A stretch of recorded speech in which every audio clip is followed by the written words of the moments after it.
الحمد لله. الحمد لله وعد المؤمنين خير الجزاء.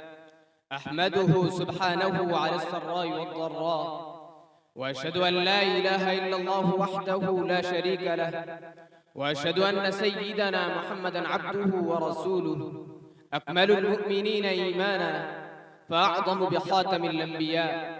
اللهم صل وسلم على عبدك ورسولك محمد وعلى آله وصحبه. أما بعد، فيا عباد الله، أرأيتم الشجرة العميقة الجذور المتعددة الفروع لا تقوى على زعزعتها إلا عاصير الهوج؟ إنها يا عباد الله مثل للإيمان في قلب المؤمن عميق الجذور متعدد الفروع، وفروعه هي الأعمال الصالحة يحفز إليها القلب العامر بالإيمان تصديقا بموعودها، كما قال تعالى: إنما المؤمنون الذين إذا ذكر الله وجلت قلوبهم وإذا تليت عليهم آياته زادتهم إيمانا وعلى ربهم يتوكلون الذين يقيمون الصلاة ومما رزقناهم ينفقون أولئك هم المؤمنون حقا. فخشية القلب عند ذكر الله، وزيادة الإيمان بموعود الله عند تلاوة آيات الله، والتوكل على الله، وإقام الصلاة والإنفاق من رزق الله، كل أولئك نماذج للأعمال الصالحة، وهي فروع للإيمان في القلب يحفز إليها.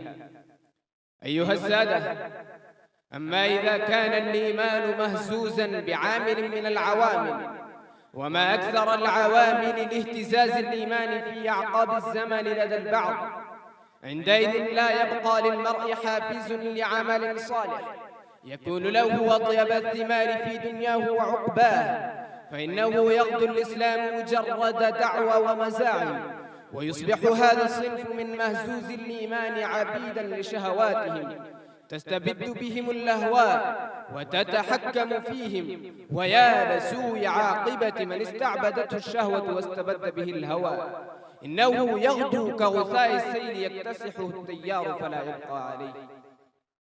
وإن من المؤلم المبكي أن يكثر سواد هذا الفريق في المجتمع الإسلامي، وأن تحدث له انعكاسات سيئة تزيد من محنة الإسلام وغربته بين أهله. فلم يكتف هذا الفريق باستعباد الشهوة واستبداد الهوى، بل تبلد فيه الإحساس، فلم يعد يشعر باللطمات توجه إلى المسلمين من قبل أعداء الإسلام، بل ربما وقف في صف الأعداء يهاجم الإسلام إظهاراً لتقدميته المزيفة أو لمجارات التيار، يمثل بذلك دور المنافق، أو للرغبة في إرضاء الخلق دون الخالق. ومن أرضى الناس بسخط الله سخط الله عليه وأسخط عليه الناس. أيها السادة، إن كان هذا المسلم الذي يزن إسلامه ويختبر إيمانه بالأعمال التي يفرضها الإسلام، وهل يجد من نفسه الاستعداد الكامل للقيام بها عن يقين بموعودها؟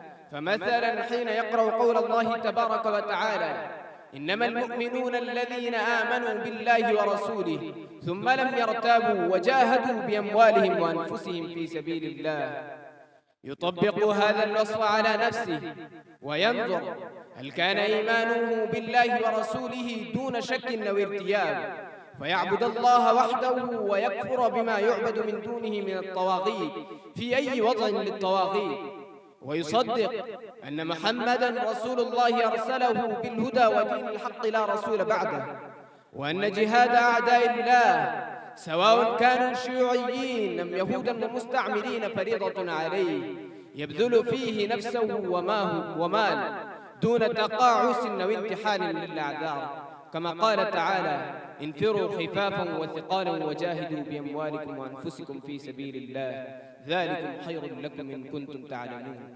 أنا أكتفي بهذه الكلمات.